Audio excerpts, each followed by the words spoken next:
खास करके जो आरजेडी के लालू यादव जी के जो पार्टी है उसके नेतृत्व में जब जब सरकार आई है तब तब दलितों पे शोषण प्रचंड की ओर बढ़ा है, प्रचंड तरीके से शोषण हुई है। का सवाल नहीं, जो यादवों में अपराधी है मैं उसका सवाल कर रहा हूँ। मैं पूरे यादव की बात नहीं कर रहा हूँ। यादव में तो लक्ष्मण यादव भी है ना, ललाई सिंह यादव भी थे कि नहीं थे, जो कि पूरा समाज की बात करते थे। लेकिन जो अपराधी है मैं उसका बात कर रहा हूँ, जो कि आरजेडी की सरकार में उनका जो है चोला पहन करके और आरजेडी सरकार उसे संरक्षण कर रही है। और यहाँ हम लोग जो एकजुट हुए हैं, दो मुद्दा है। एक, मनोज भारती जी का यहाँ पे आना, खुसरूपुर में जो कुछ दिन पहले कांड हुआ था है ना, जो महिला को निवस्त्र किया गया था, उन पे पेशाब किया गया था, उनसे भी ये मिलने के लिए आए हैं। और आज हमारी मौजूदगी पटना खुसरूपुर में है और यहाँ आप देख सकते हैं, थोड़ा सा दिखाने का प्रयास कीजिएगा कि एक संगठन बोलिए या एक एकता बोलिए या पार्टी बोलिए, यहाँ पे पूरा लगा हुआ है। किस वजह से लगा हुआ? और हमारे बीच एक हैं मनोज भारती जी और संजय भारती जी, उधर दीपक पासवान जी हैं, सब लोग बैठे हुए हैं।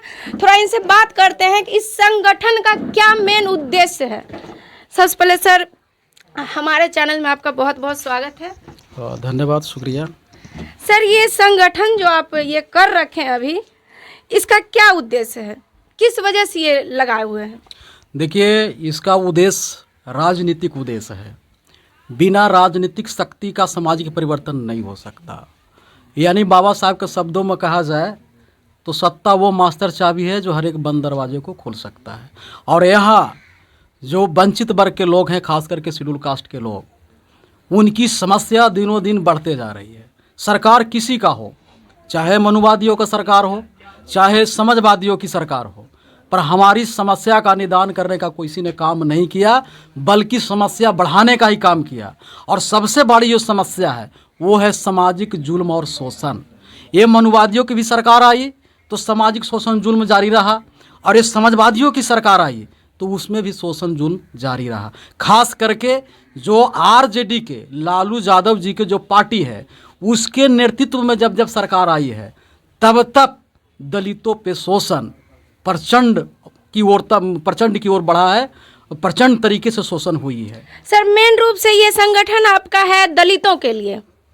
हाँ, हमारी संगठन जो है खास करके दलित समुदाय के लिए है। और दूसरी बात कि उन सारी वंचित समुदाय के लिए, चूँकि हम अम्बेडकरवाद की बात करते हैं, हम समानता की बात करते हैं, शोषण जुल्म से निजात की बात करते हैं। यानी बिहार में दो वाद कायम है, एक मनुवाद जो उच्च जाति का निर्माण करता है, और एक समाजवाद पर दिग्भ्रमित करने वाले नकली समाजवादियों की सरकार है जो दबंग जाति का निर्माण करता है।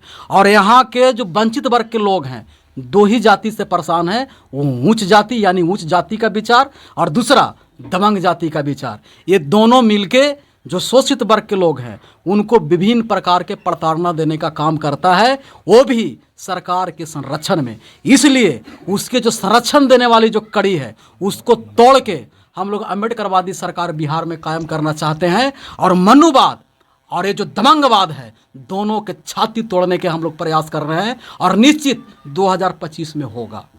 क्या लगता है सर, जैसे सर ने बताया कि 2025 में होगा, क्या लगता है हो पाएगा? बिल्कुल होगा। अम्बेडकरवाद तो लड़ना और संघर्ष से ही जाने जाते हैं, वो तो बिल्कुल परिवर्तन होगा। क्योंकि इनकी सरकार में, जैसे सर ने बताया, एक उच्च कोटियों का, एक समाजवादी में दबंगों का। सही बात है, दबंग जाति जो है अभी खास करके जो सामंतवाद का चोला पहन रखा है वो यादव है, जो कि दलितों की टारगेट कोई बिहार में कर रहा है तो वो यादव जाति का है। और वो तेजस्वी के संरक्षण में अभी एक मेरे पास कमेंट आया है जो गौरी चक्के। सर एक मिनट, आप जिस तरह बोले हैं हम एक नया समाज का जो है नेताओं का निर्माण कर रहे हैं, और आपने यहाँ पे एक यादव पे सवाल खड़ा कर दिया है, ऐसा क्यों सर? सिर्फ यादव को ही क्यों? यादव का सवाल नहीं, जो यादवों में अपराधी है मैं उसका सवाल कर रहा हूँ। मैं पूरे यादव की बात नहीं कर रहा हूँ।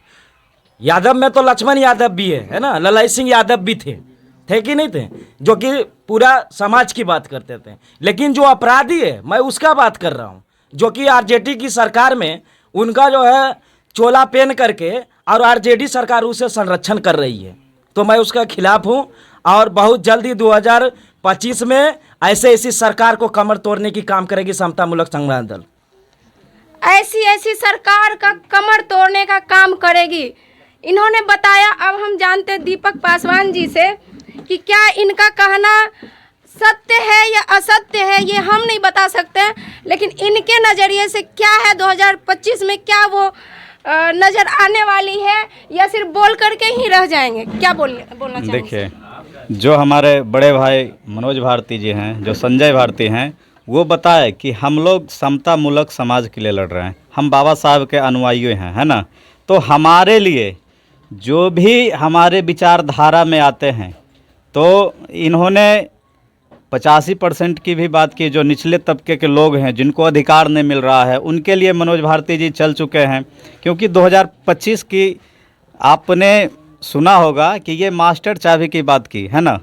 तो मास्टर चाबी मतलब होता है कि बिहार में वैसा मास्टर चाबी जो कि मुख्यमंत्री का कुर्सी होता है। तो वो इन्होंने ये ऐलान किया है कि हम 2025 में मुख्यमंत्री के लिए योग्य होंगे। और यहाँ हम लोग जो एकजुट हुए हैं, दो मुद्दा है।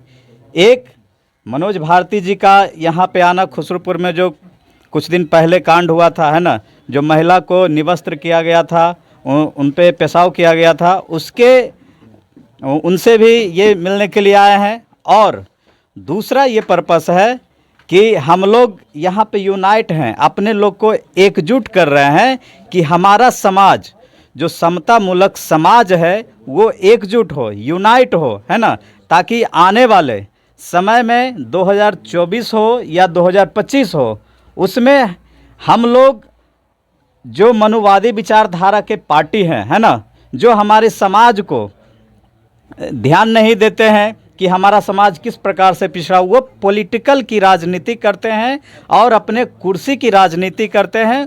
उनको हम लोग 2024 और 25 में जवाब देंगे कि जो कुर्सी के लिए, जो परिवारवाद के लिए राजनीति करते हैं, उनको हम लोग हटाएंगे और बिहार में अंबेडकर वाद का कुर्सी होगा और हमारा जो प्रधानमंत्री का कुर्सी है वहाँ भी अंबेडकरवादी विचारधारा के लोग बैठेंगे।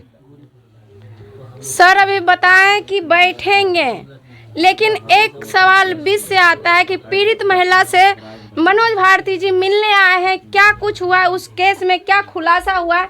थोड़ा इस मैटर पे हम सर से बात करना चाहेंगे। सर, आप अभी पीड़ित महिला से मिलने आए हैं, उस केस में सर क्या खुलासा हुआ है? देखिए, सबसे पहले ये घटना को जितना निंदा किया जाए वो कम है, और इस तरह की घटना आजकल बिहार में ज़्यादा होने की शुरुआत हो गई है।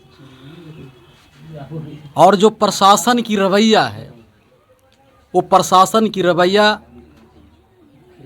पीड़ित पक्ष की ओर नहीं है।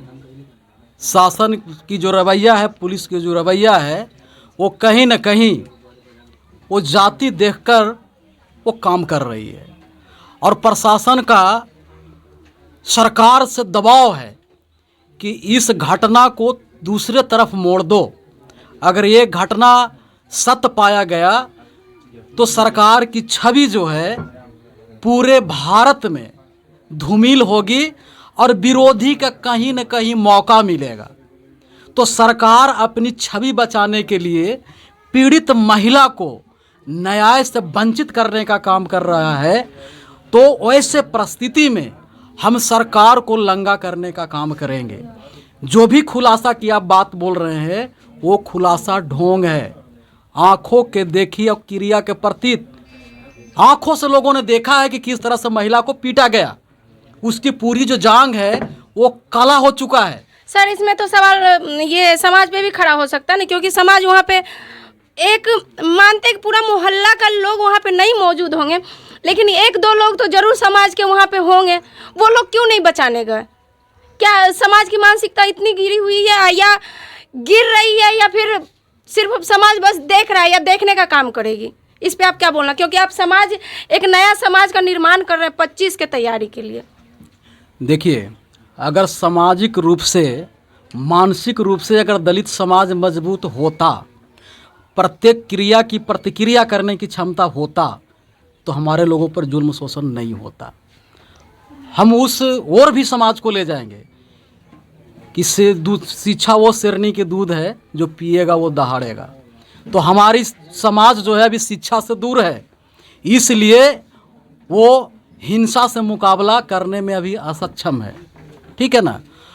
और दूसरी बात यह है कि कोई शोषण जुल्म कर रहा है हथियार से, तो दूसरा समाज उसको हथियार से मुकाबला करे, ऐसा संविधान अधिकार नहीं देता, ठीक है ना।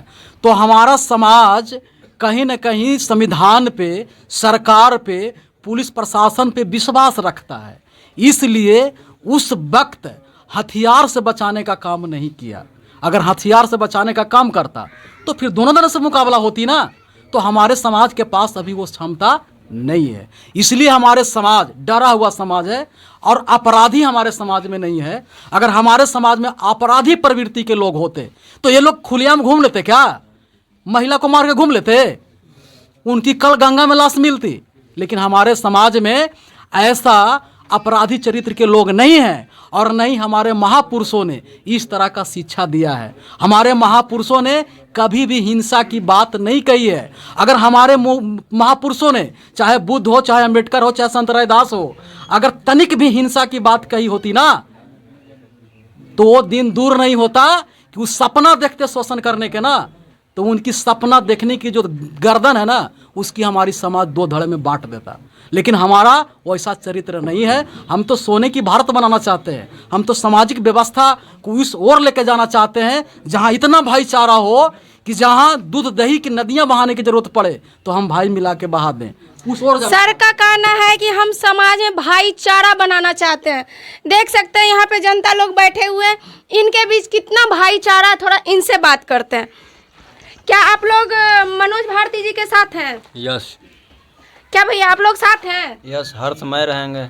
2025 में क्या लगता है मनोज भारती जी आप लोग के सपोर्ट से लड़ पाएंगे? जरूर लड़ेंगे, हम लोग एकता बना के लड़वाएंगे, लड़ेंगे भी। क्या लगता है भैया, कुर्सी मिलेगा मनोज भारती जी को? बिल्कुल बिल्कुल बिल्कुल मिलेगा। आप लोग रेडी हैं इसके लिए? जी जी, हर समय रेडी। तन से धन से सबसे अथी है मैम, हमेशा एकदम दिन रात जब मनोज भारती जी बोलेंगे। जी जी जी, वर्षा बरे, बरसात रहे, रात रहे, कभी भी जब भी कहे। देख लीजिए जनता के बीच मनोज भारती जी के लिए प्यार। अभी और भी लोग हैं, सबसे बात करते हैं। क्या भैया तैयार हैं? तैयार है पूरा हर हमेशा एकदम 24 घंटा जब भी कहें हम लोग सब हमेशा तैयार रहेंगे। उनके हर एक आह्वान पर कम से कम 5000 लड़कन से जब कहे जब तैयार रहेंगे। इतना प्रिय अथी है मैं। सब लोग, लगभग लोग मनोज भारती जी का सपोर्ट कर रहे हैं। इसी तरह का तमाम वीडियो देखने के लिए बने रहे हमारे चैनल के साथ। तब तक के लिए जय हिंद।